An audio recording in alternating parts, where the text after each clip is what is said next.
Now we shall look at an important concept called inflation. Inflation refers to a sustained rise in general level of prices over a period of time. Rise in prices happens due to two reasons. Either the demand increases without a corresponding change in supply, or the supply decreases without a corresponding change in the demand.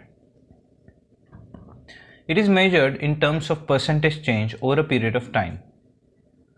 Suppose you go to a supermarket to buy your monthly groceries. Let's assume your bill is 2000 rupees.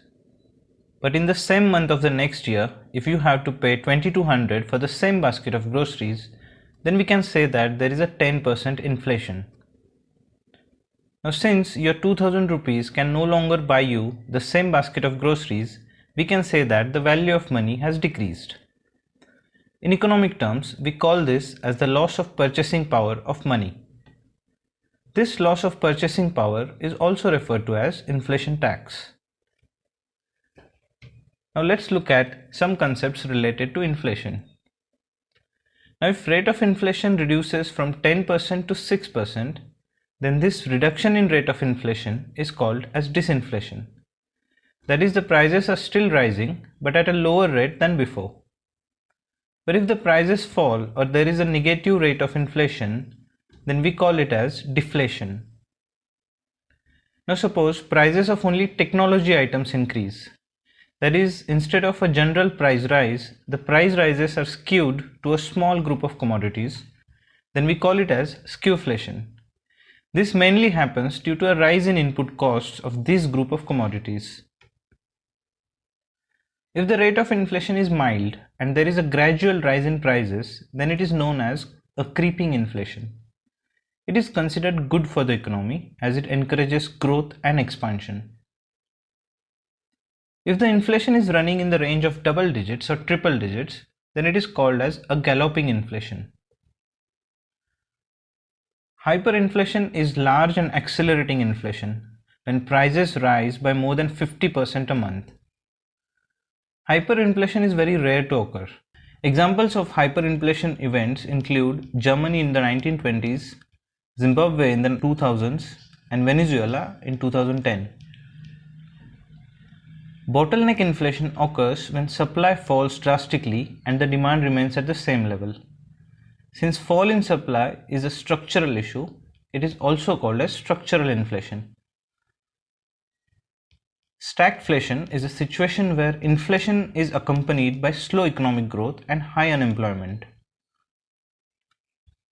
Now let's see the difference between cost push inflation and demand pull inflation.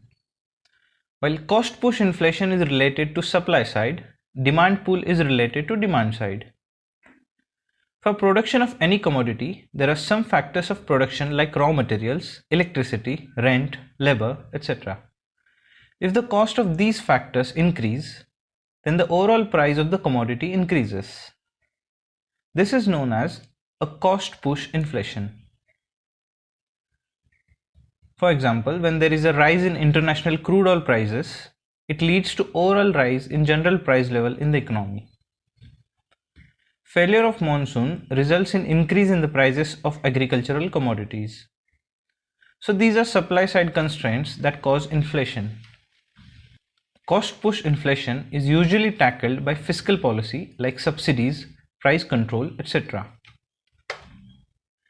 Demand pull inflation occurs in a situation where demand increases due to excess money supply with people without increase in supply level. That is, when too much money is chasing too few goods. Causes of demand pull inflation include increase in population, which leads to a rise in the overall demand, increase in income levels, which causes excess money supply in the market, a consumerist culture, which causes increased spending and decreased savings rate. Demand pull inflation is usually tackled by monetary policy under inflation targeting. As we have already seen, inflation target according to the monetary policy framework is 4% plus or minus 2%. The word inflation comes from inflating a balloon. As a balloon must be inflated to the right amount, similarly inflation in the economy must be targeted in the right amount. Less inflation is bad for the overall growth as it leads to stagnancy, and an inflation that goes out of control may effect in collapsing the balance of the economy completely.